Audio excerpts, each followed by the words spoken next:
오늘 저는 여러분과 함께 예수님의 사역이란 제목으로 은혜를 나누고자 합니다. 옛날이나 오늘이나 세상 어느 곳에 가든지 사람이 사는 곳에 절망이 있습니다. 왜냐하면 사람은 근본적으로 절망적인 존재입니다. 하나님께서 아담과 하와를 만드셔서 하나님이 예비하신 가장 아름다운 환경에 두었으나 사람은 하나님을 반역하고 나서므로 그 죄의 대가로서 영혼이 죽어서 하나님 앞에 분리되어 버리고, 그는 에덴에서 쫓겨나서 육체도 살다가 죽어 흙으로 돌아갈 수밖에 없는 절망의 선고를 받았으며, 그가 하나님께로 받은 땅은 가시와 응급기가 나고 저주를 받아 어느 곳에 가나 저주의 먹장 구름이 덮이고, 사람은 이마에 땀이 흘려야 먹고 살 때 고통스럽게 태어나서 고통 속에 살다가 고통스러운 죽음을 겪도록 만들어지고 말한 것입니다. 그러므로 인간은 오늘날 어느 곳에 가나 이 절망을 벗어날 수가 없습니다. 그렇기 때문에 유명한 철학자들도 인간을 규정하되 인간은 죄책과 정죄의 절망적인 존재며 허무와 무의미의 절망적인 존재며 죽음과 무로 변화되는 절망적인 존재라고 규정하고 있는 것입니다. 인간은 절망이기 때문에 현재 인간은 웃고 있지만은 죽음에 이르는 병에 든 사람이 웃고 있는 것과 같은 것입니다. 일시적으로 잘 먹고 잘 입고 잘 사는 것 같지만은, 그러나 죽음에 이른 병이 든 사람이 일시적으로 잘 먹고 잘 입고 잘 산다고 해서 그것이 그들에게 얼마나 큰 기쁨을 준다는 것입니까? 이미 절망적인 존재요, 절망을 옷 입고 사는 것이 인간의 실존인 것입니다. 그러므로 사람에게 필요한 것은 더 많은 종교나 제도나 율법이나 윤리나 도덕 강령이 아니라 인간에게 희망을 주는 것이 필요한 것입니다. 지금까지 수많은 종교가 이 세상에 있었습니다. 수많은 선생이 있었지만은 사람들에게 더 많은 종교적인 율법적인 멍에는 세워주었을지 그 마음속에 진실한 희망을 주지는 못했습니다. 그러나 오직 2000년 전에 이 땅에 오신 하나님의 아들 나사렛 예수만은 가는 곳마다 사람들에게 희망을 주셨습니다. 그렇기 때문에 예수님이 가시는 곳은 선전할 필요도 없었습니다. 인산인해로 사람들이 모인 것은 사람들이 희망이 필요하기 때문인 것입니다. 그러므로 사람들은 예수께 나와서 희망을 얻었고 그들의 삶이 새로운 광명을 얻을 수가 있었습니다. 이러므로 예수 그리스도의 복음이야말로 진실로 인류를 구원하고 살리는 복음이요, 예수님이야말로 우리에게 절망을 제껴버리고 희망을 주시는 하나님의 아들이시기 때문에 우리에게는 참된 구주가 되시는 것입니다. 오늘 저는 여러분과 함께 예수 그리스도를 따라다니는 무리들을 한번 인터뷰를 해보십시다. 20세기에 예수님이 태어나셨다면 수많은 신문기자와 라디오, 텔레비전 기자들이 인터뷰를 했을 것입니다. 나는 예수님을 따라다니는 사람들을 한번 여러분과 함께 인터뷰를 해보고자 하는 것입니다. 여기 한 여인이 있습니다. 그는 정숙하고 아름다운 여인으로 보입니다. 얼굴에는 광채가 나고 그 옷은 아주 정숙하게 아름답게 입고 있습니다. 당신은 어찌하여 예수를 믿게 되었습니까? 그 여인의 말은 이렇습니다. 나는 항상 이렇게 얼굴에 광채가 나고 마음에 기쁘고 희망찬 여인은 아니었었습니다. 나는 옛날에 바람기가 많은 여자였었습니다. 나는 죄를 많이 지었습니다. 한 번은 가늠하다가 현장에 잡혀서 바리새인 교인, 사두개 교인, 율법사들에게 개처럼 끌려간 적이 있었습니다. 나는 이제 죽는가 보다 생각했습니다. 왜냐하면 우리나라에는 가늠하다가 잡히면 돌로서 맞아 죽습니다. 그런데 내가 끌려간 곳은 바로 성전뜰이었고 그곳에는 예수님이 계셨습니다. 바리새인 교인, 사두개 교인, 율법사들이 나를 법적으로 돌로 쳐 죽이려고 할 때 예수님께서는 준엄하게 말씀하셨습니다. 너희 중에 죄 없는 자가 이 여자를 먼저 돌로 쳐라. 이 예수님의 말씀은 마치 청천벽력까지 들렸었습니다. 모든 사람의 위선의 옷이 다 벗겨졌었습니다. 그들의 마음이 주님 앞에 벌거벗은 것처럼 되었고 그들의 죄가 백일천하에 드러났기 때문에 고통스러워 견딜 수가 없어서 모두 다 햇빛 앞에서 도망치는 벌레처럼 예수님 앞에서 도망쳐버리고 말하셨습니다. 나 혼자 남았는데 예수께서 저보고 하신 말씀이 너를 정죄한 자가 없느냐고 말씀했습니다. 내가 고개를 때려보니 아무도 없는지라 정죄한 자가 없다고 말씀드리니까 나도 너를 정죄하지 아니한다. 이제 집에 돌아가서 다시 죄를 범치 말라고 말씀하셨습니다. 나는 죽음의 혹독한 절망에서 예수로 말미암아 희망을 얻었습니다. 죄가 용서 안 받고 나는 죄성의 희망을 얻었습니다. 그때로부터 내 인생은 이렇게 달라졌습니다. 나는 정숙하고 아름다운 여인이 되었고 내 마음속에 예수님을 믿고 난 다음에 넘치는 평화와 기쁨을 얻게 되었습니다. 그러자 그 앞에 있는 한 여인에게 또 물어봅니다. 당신은 어떻게 해서 예수를 믿었습니까? 나는 소위 말하는 수가성 여인입니다. 나는 소위 남편을 5이나 바꾼 여자지요. 결혼하고 한 번 잘못된 것이니 두 번째 다시 가정을 이뤄보았습니다. 그러나 그것도 잘못되어 또 가정이 파괴되고 그것이 3번, 4번, 5번을 연속하고 나니 그 다음에는 지칠도로 지쳐버리고 말하셨습니다. 사는 것이 재미가 없었습니다. 이제는 앞날에 희망이 없었습니다. 6째 될 대로 되라고 6째 남자하고 살고는 있었지만 사람들을 만나기가 싫어서 대낮에 사람 없을 때 우물로 물길로 왔다가 예수님을 만나게 되었습니다. 예수님은 나를 정죄하지 않으셨습니다. 나쁜 여자, 음란한 여자, 죄 많은 여자라고 말씀하지 않으셨습니다. 예수님은 나에게 진실로 사는 의미가 무엇인지 보여주셨습니다. 예수께서 당신이 구세인 것을 알게 해주시자 내가 예수님을 믿자 말자 하나님의 임재하심을 내 속에 느꼈었습니다. 하나님이 내게 임재하신다는 것을 느끼자 말자 내 속에는 말로 닿을 수 없는 기쁨이 넘쳐났습니다. 마침 시편 기자가 말한 것처럼 하나님 앞에는 기쁨이 충만하고 그 우편에는 즐거움이 넘치나이도 한 것처럼 내 마음속 생전 처음으로 그런 기쁨과 즐거움은 처음 느꼈습니다. 평화가 강물같이 넘쳐났습니다. 나는 물동이를 그대로 내버려두고 그 길로 시내로 뛰어들어가서 와보라 이분이 구주가 아니냐고 전도했고 수많은 사람이 따라 나와서 내 말을 듣고 예수를 믿고 똑같은 구원을 받았지요. 그날 이후로 나의 세계는 달라져 버리고 말았습니다. 나는 예수님과 함께 삶으로 내 마음속에 넘치는 이 기쁨과 이 평안을 세상 그 무엇과도 바꿀 수가 없습니다. 그러자 그 옆에 한 건장한 남자가 아주 즐거운 얼굴로 서 있습니다. 당신은 어찌하다가 예수를 믿었습니까? 말도 마십시오. 나는 문둥이였었습니다. 내가 문둥병에 걸리자 나는 가정에서 쫓겨났고 처자들을 볼 수 없게 되었었습니다. 나는 사람이 드문 산이나 들에서 살았었습니다. 운망을 치고 살았고 토굴 속에 살았습니다. 겨울에는 혹독히도 추웠고 여름에는 더웠었습니다. 벌레들에게 물렸고 온몸은 고름주머니가 되었었습니다. 사는 것이 저주였었습니다. 나는 너무나 마음이 고통스럽고 괴로웠었습니다. 몸은 고통스럽고 괴롭고 마음은 가족이 그리워 견딜 수가 없어도 어디 가족을 만나볼 수 있나요? 우리 같은 문둥이는 성한 사람이 오면은 부정하다 외쳐서 성한 사람이 곁에 오지 못하게 됩니다. 만약 성한 사람 곁에 갔다가는 돌로 맞아 죽습니다. 나는 천령을 받고 이 처절한 절망 가운데 있을 때 하루는 예수께서 무리들과 함께 산에서 내려오는 것을 보았었습니다. 나는 그때가 기회인 줄 알았습니다. 이제 살든지 죽든지 생사 결단을 내려야 되겠다고 생각했습니다. 이 모습 이대로 살았어야 뭘 하겠습니까?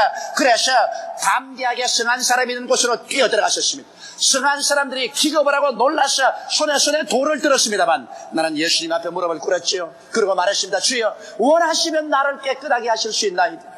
날 외마디 부르짖으셨습니다.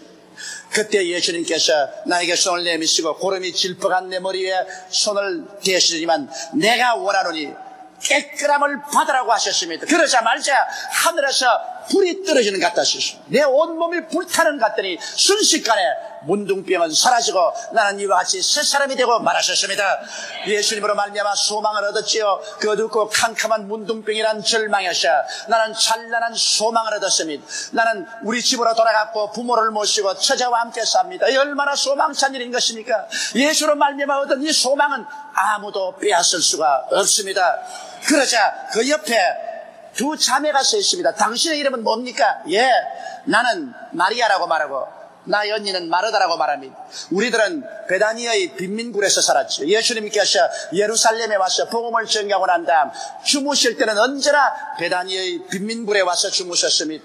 돈 없고 헐벗고 굶주리고 소외되고 불쌍한 사람들과 친구가 되어주셨지요.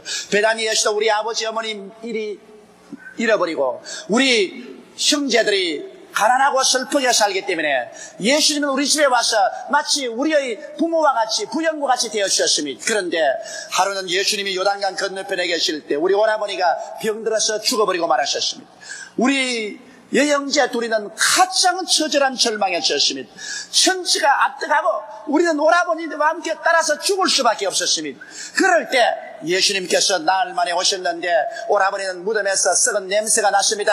예수님은 그 무덤가로 우리를 데리고 가셔 그 돌을 옮겨놓으러 가시더니만 말 한마디로 죽은 오라버니를 살려서 내주심으로 우리에게 어둠이 광명으로 절망이 소망으로 변하게 하셨습니다. 우리는 예수로 말미암아 가난과 슬픔과 절망에서 벗어나고 이제는 소망차게 살고 있습니다. 이러한 소망은 예수님밖에 우리에게 줄 수가 없습니다. 그러자 그 옆에 있는 할머님이 내가 하나 간증하죠. 내 간증도 좀 들으십시오. 나는 난성에 사는 한 여인입니다. 나는 일찍이 청춘 과부가 되어서 내 아들 하나를 힘입고 온갖 고생을 해가면서 살았습니다. 아들만 장성하면 희망이 있을 것이라 생각하고 살았는데 이 아들이 제법 커서 이제는 어미의 기둥이 돼줄 만할 때 그만 병들어 죽었지요. 아들이 죽어서 상리에 실려 나가는 날 나는 아들과 같이 죽기로 결심을 했지요. 아들이 흙에 파묻힐 때 나도 그곳에 함께 뛰어들어가서 파묻힐 각오를 했었습니다. 나는 상여 뒤에 따라가며 울며 부르시며 따라가고 있는데 예수님이 길에서 만나서 상여를 중지시켰습니다. 관뚜껑을 열라고 하시더니 사늘하게 식어서 뻑뻑해진 내 아들의 손을 잡고 청년아 일어나라 말 한마디 하시며 갑자기 얼굴에 생기가 나고 피가 돌더니 내 아들은 야들야들하게 되어서 일어나셨습니다. 그때로 지금까지 내 아들은 내게 효도하고 나는 내 아들을 잊지 않고 이렇게 살지요. 그 어둡고 캄캄한 절망이 예수로 말미암아 이런 큰 소망으로 변화되고 말았습니다. 이러니 어찌 예수님을 경배하지 않겠습니까? 여러분, 예수께 찾아온 사람들 한 사람 한 사람의 말을 들어보면 그들이 새로운 종교를 얻었다는 간증을 하지 않습니다. 새로운 율법을 얻었다는 간증도 하지 않습니다. 아름다운 의식을 집행했다고도 말하지 않습니다. 예수님께 가까이 나온 사람들마다 그들은 다 가지 인간이 경험할 수 없는 슬픔과 절망에서 놀라운 희망을 얻은 간증을 하고 있는 것입니다. 성경은 말씀하기를 예수 그리스도는 어제나 오늘이나 영원토록 동일하시라고 말씀하신 것입니다. 예수님 오늘날도 이 희망의 손길을 가지고 여러분을 찾아오고 계신 것입니다. 성경은 말씀하시기를 볼지어다 내가 문 밖에 서서 두드리노니 누구든지 내 음성을 듣고 문을 열면 내가 그에게로 들어가 그와 더불어 먹고 그는 나와 더불어 먹으라고 말씀하고 있는 것입니다. 예수님은 종교가 아닙니다. 철학도 아닙니다. 어떠한 윤리와 도덕의 규범도 아닙니다. 예수님은 여러분과 나를 절망적인 존재에서 건져주시는 분이신 것입니다. 가버나움에 절망적인 사람이 있었습니다. 그는 꽤 살림도 있고 명망도 있는 사람이었는데 중풍이 걸리고 말았습니다. 무슨 큰 죄를 지은지 모르겠지만 그는 늘 마음속에 고민을 하고 억압을 당하고 살았는데 갑자기 하루 고혈압으로 쓰러졌습니다. 그리고는 그만 말도 못하게 되고 몸을 움직이지 못하고 침상에 들어 누워 산송장으로 죽어가고 있었습니다. 오늘날 또 중풍은 어려운 병입니다. 하물며 2000년 전이야 중풍이면 그로서 끝나는 것입니다. 모든 이원과 약이 아무 소용이 없었습니다. 그는 그 절망 중에 있을 때 예수님께서 가버나움에 들어왔다는 소식을 들었었습니다. 예수님께서 가버나움에 왔던 소식을 듣자 이 사람의 마음은 희망으로 뛰기 시작했었습니다. 심장이 뛰었었습니다. 이 기회를 놓치면 나에게는 영영이 기회가 없다고 생각했습니다. 그래서 그는 자기 동료 4사람을 불렀었습니다. 제발 나를 들것에 싣고 예수님께 좀 데려다 달라. 예수님께 가기만 하면 나는 새 사람이 된다. 나는 새로운 소망을 얻는다. 나는 살아난다. 종교를 얻으려고 하는 것은 아니다. 예수께 가서 내 운명이 변화될 수가 있다. 친구들은 이 사람의 간증을 듣고 들것에 실어서 4사람이 들고서 예수님 계신 곳에 가니까 벌써 사람이 장사진을 치고 인산인이라 그 대문 밖에 얼씬할 틈도 없었습니다. 아무리 사정을 해도 사람들이 길을 비켜주지 않습니다. 그러자 이 환자는 말했습니다. 이 집주인을 만나게 해다오. 그리고 내가 이 집에 올라가서 지붕을 뚫고서 예수님께 달아내리도록 해다오. 이 집의 천정을 뚫으면은 아마 집주인이 집값을 내라고 할 것이다. 후에 내가 집값을 지불하겠다. 필요하다면 이 집을 사버리겠다. 또 필요하다면 이런 집을 지어주겠다. 나는 결코 예수님을 만나야 되겠다. 나는 이제는 후퇴할 수가 없다. 그래서 집주인과 상의해서 허락을 받고 그들은 사닥다리를 타고서 지붕에 올라가서 몇 돌로 지붕을 깨뜨렸습니다. 온 집이 흔들리는 소리가 나고 먼지의 사태를 일으켰습니다. 그러나 천정의 구멍을 뚫고 난 다음 이 사람을 줄에 달여서 예수님 앞에 내리니 성경은 말씀하시기를 예수님이 이 사람의 믿음을 보셨다고 말씀하셨습니다. 여러분, 믿음이란 눈에 보이는 것입니다. 눈에 보이지 않은 믿음은 믿음이 아닙니다. 아무리 나는 종교를 가졌어, 우리 아버지가 장로고 어머니가 권사요, 나는 그런 집에 태어나서, 그런 말이 아무 소용이 없습니다. 주님이 원하시는 것은 눈에 보이는 믿음인 것입니다. 믿음이란 눈에 보이는 것입니다. 참된 믿음은 하나의 마음속에 감추어진 것이 아니라 하나님 앞에 보이고 마귀 앞에 보이고 믿는 자와 믿지 않은 자에게 눈에 보이는 것입니다. 여러분이 오늘 성수주일하기 위해서 교회에 나와서 예배당에 앉아 계신 것은 눈에 보이는 행동입니다. 이것은 믿음이 있기 때문에 나오신 것입니다. 여러분께서 오늘 교회에 나왔다는 것은 하나님이 보시고 마귀가 보고 불신자와 신자가 다 보고 있습니다. 이것이 보이는 믿음인 것입니다. 여러분이 사람들에게 나가서 예수 믿으라고 전도할 때 이것은 보이는 믿음입니다. 여러분 혼자 믿는 것이 아니라 믿음이 밖으로 나와서 행동으로 사람들에게 보여지고 있는 것입니다. 우리가 육신으로 이 땅에 살면서 우리가 보이는 가장 큰 믿음을 행사할 수 있는 것은 하나님께 11조와 헌물을 드리는 것입니다. 왜냐하면 사람들이 이 세상에 물질을 사랑하지 아니할 수 없습니다. 왜냐하면 육신을 죽고 사는 것은 물질에 달렸습니다. 이렇기 때문에 피땀을 흘려가며 애쓰며 사람들은 물질을 구하는 것입니다. 그렇기 때문에 성경에도 말하기를 내 물질인 것에 내 마음도 있다고 말한 것입니다. 이런 물질을 우리가 하나님께 나와서 11조를 드리고 헌물을 드리는 것은 우리가 하나님을 믿는다는 신앙의 극치의 표현인 것입니다.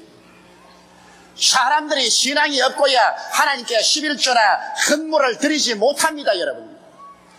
그러므로 이와 같이 눈에 보이는 신앙을 가지고 나오면 주님은 그 눈에 보이는 신앙을 따라서 기적을 베풀어 주시는 것입니다. 성경은 말씀하시기를 내 믿은 대로 될지어다고 말했는데 그 믿음이란 바로 눈에 보이는 믿음인 것입니다. 이 중풍병 환자는 예수님 보시기에도 눈에 보이는 믿음을 가지고 있었습니다. 그가 눈에 보이는 믿음이 없었으면 들것에 실려오고 또 집 한 채를 부셔드리더라도 예수님 앞에 가까이 오겠다는 이와 같은 불태진의 신앙은 갖지 않았을 것입니다.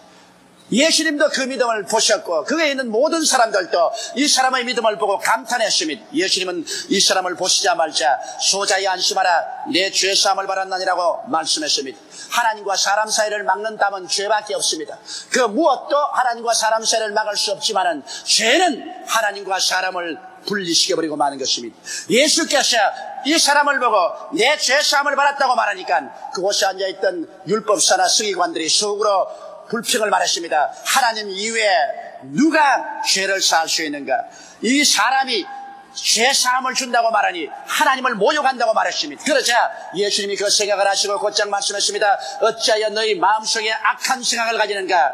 인자가 이 세상에서 죄사함을 권세가 없는 줄 아느냐? 내 죄사함을 받았다는 것과 내 침상을 짊어지고 집으로 돌아가는 그 말 중에 어느 것일 수 있겠는가? 내가 이 세상에서 죄를 용서해주는 권세가 있는 것은 병을 치료함으로 증명하겠다. 너는 일어나서 침상을 걸머쥐고 집으로 돌아가라고 하자. 이 사람은 즉시로 고침을 받아서 침상에서 일어나서 그를 걸머쥐고 나가며 그렇게도 안 비켜주던 길이 환하게 트여서 그는 뛰고 울며 감사하며 찬미하며 나아가게 된 것입니다. 이 사람이 들어올 때는 들것에 들려왔지만은 그가 불태진의 믿음으로 눈에 보이는 믿음을 갖자 죄사함을 받고 병고침을 받고 나아갈 때 그의 막힌 길이 환하게 트여지고 말았던 것입니다. 오늘날도 마찬가지입니다. 우리가 참 살아있는 믿음을 가지고 예수님을 간절히 찾으면 예수님 우리의 죄를 용서해 주시고 우리의 병을 치료해 주시고 우리의 앞길을 환하게 열어주셔서 눈물이 기쁨으로 절망이 소망으로 죽음이 삶으로 변화되게 만들어 주시는 것입니다. 그래서 이 중풍병 걸린 사람은 예수를 만남으로 말미암아 그 일생의 가장 위대한 소망을 얻게 된 것입니다. 여러분 바로 예수 그리스도의 십자가는 우리 희망의 원천인 것입니다. 하나님의 아들 예수님이 오셔서 하나님이 사람을 위해서 십자가를 걸머셨으니 그 얼마나 큰 희생인 것입니까?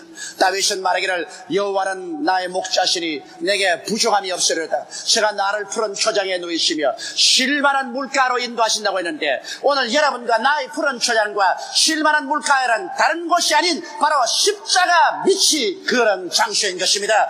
갈보리산 십자가 밑에 우리의 푸른 초장이 있고 그곳에 쉴만한 물가가 있습니다.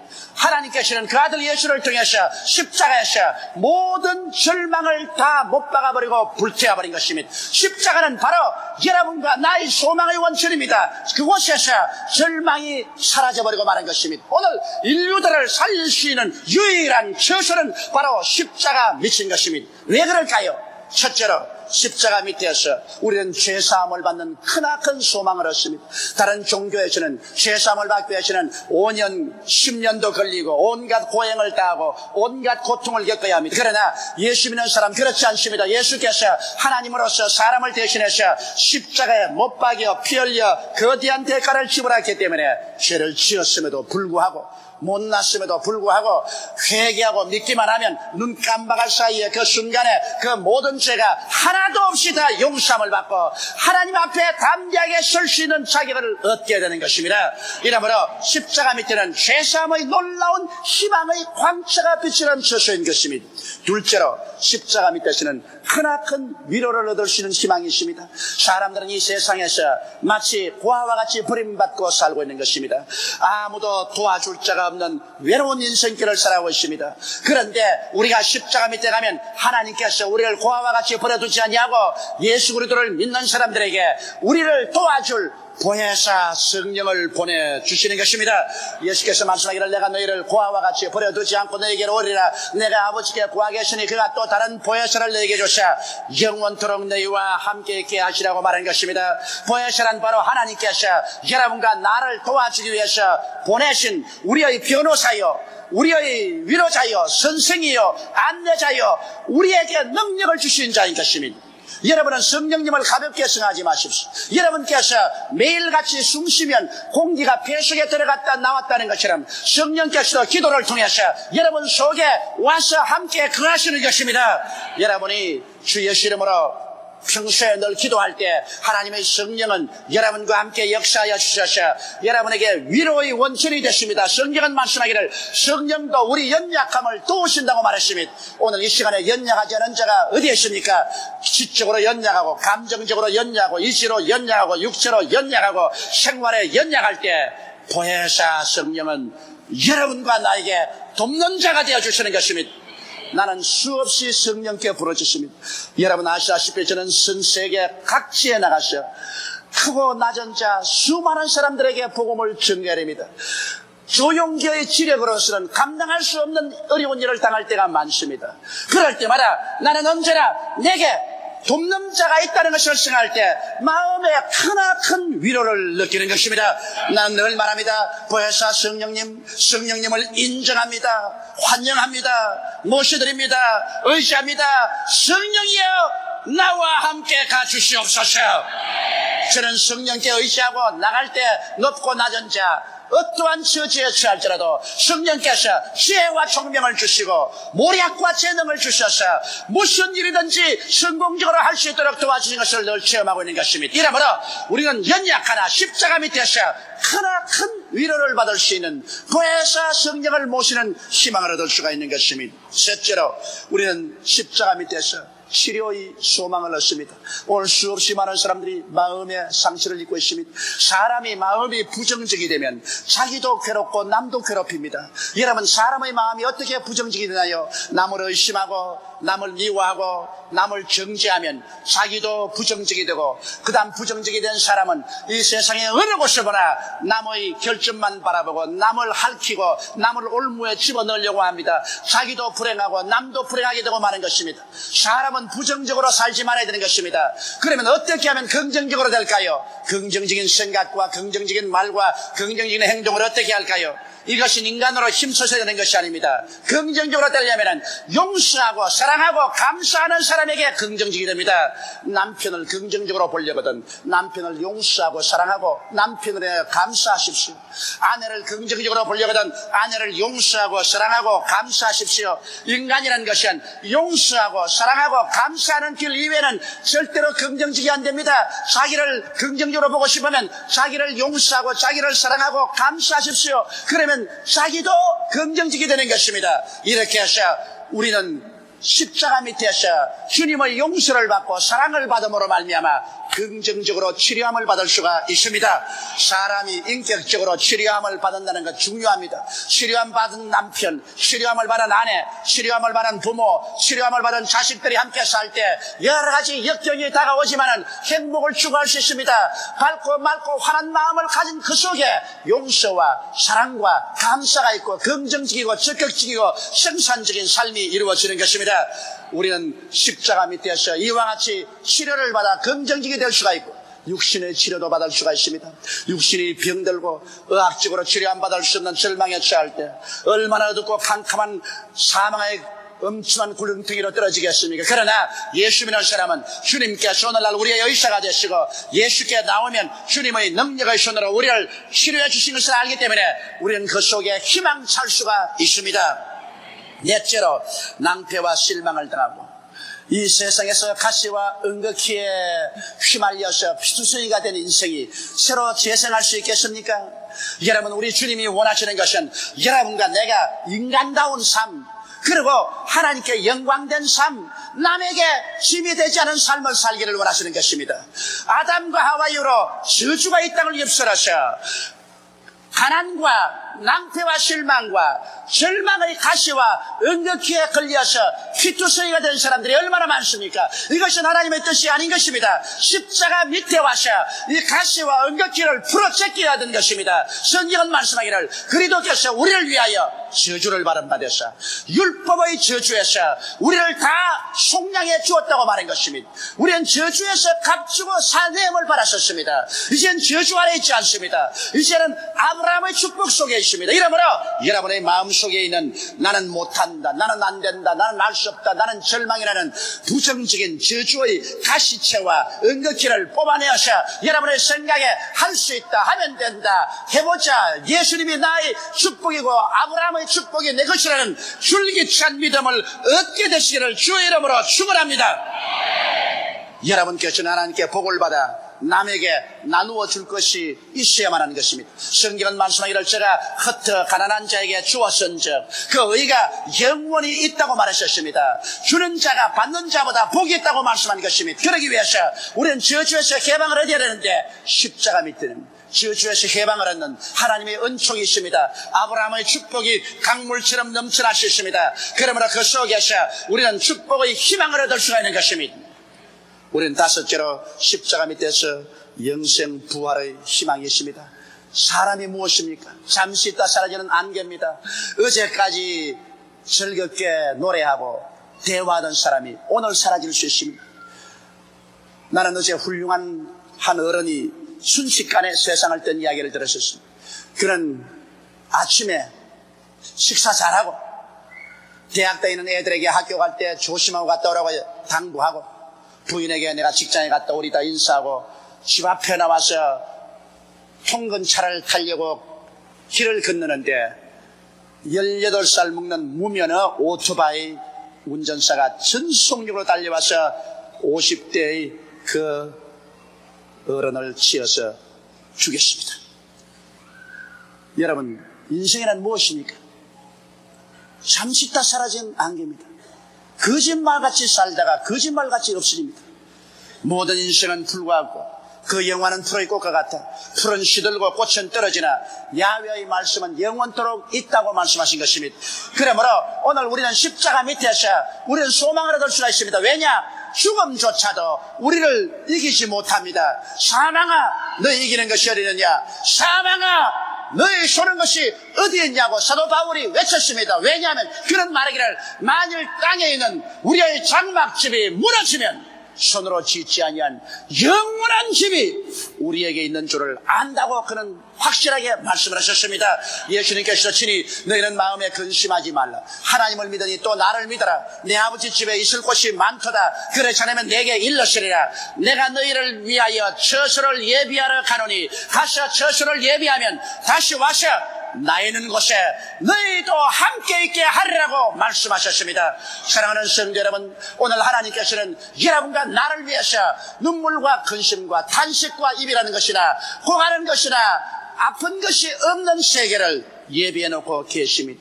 이 예비한 하나님의 손길을 알면 죽음이 다가와도 우리는 겁내지 않습니다. 그 건너편에 그 영광 속에 들어갈 것을 생각하고 승리의 계가를 부르고 희망찰 수가 있습니다.